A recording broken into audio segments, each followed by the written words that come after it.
চলে গেছিলাম আমার বাপের বাড়ির শাসনতলা সিঁড়ি বুড়ো শিবের কাছে। তো এটা হচ্ছে পূর্ব বর্ধমানের একটি জায়গা।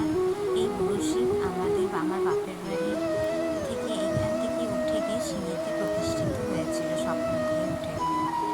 তো আমরা চললাম আজকে পুজো দিতে। অনেক দিন ধরেই পুজো দেওয়ার ইচ্ছা ছিল, দেওয়া হচ্ছিল না। তো এবার আজকে ঠিকই করে নিয়েছিলাম, এবার এসে ঠিকই করেছিলাম যে এখানে এবার এসে গিয়েই পুজো দেবো। তো সেই মতো বেরিয়ে পড়েছিলাম।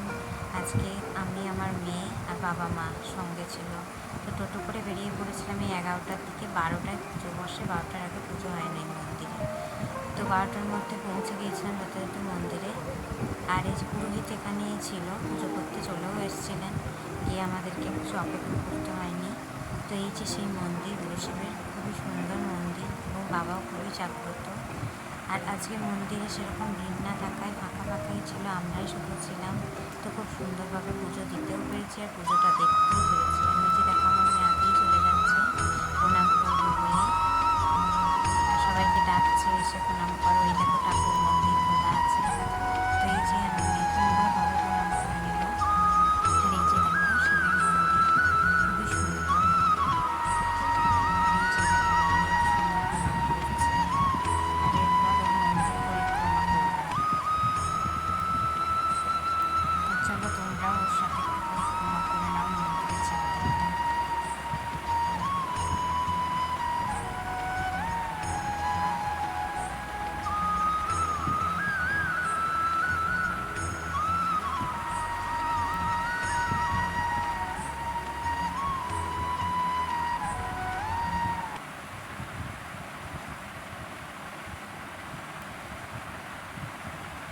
এরকম খুব সুন্দর মূর্তি মোটামুটি সাজানো হয়ে গেছে পুজোর জন্য রেডি।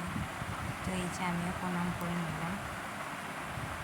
আর এখন পুজোয় বসে যাবে ঠাকুর মশাই।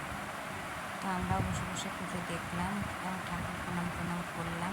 আর এই দেখো খুব সুন্দর করে আমরা ফুল নিয়ে এসেছিলাম। তো সেই ফুল দিয়ে ঠাকুর সাজিয়ে দিয়েছেন। আর তারপরে আমাদেরকে পুষ্প দিয়ে দিচ্ছেন, প্রসাদও দিয়ে দিয়েছেন।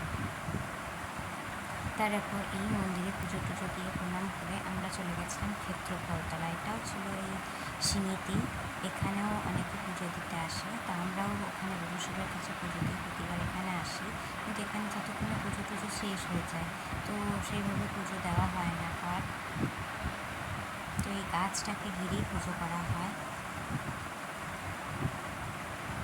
দেখো গাছটা কত বড়। আর এখানে অনেকে ঢিল বেঁধেও যায় গাছের নিচে, মনস্কামনা পূরণ হলে সেই ঢিল আবার পরে এসে খুলে দিয়ে যায়। তো এই দেখো এইখানেই পুজোটা হয়, খুব সুন্দর জায়গাটা এটাও। তো আমার মেয়ে পুজোর পয়সা দিল, সেহেতু পুজোর আর কিছু পুজো হয়ে গেছে, আর পুজো দেওয়া এখন যাবে না।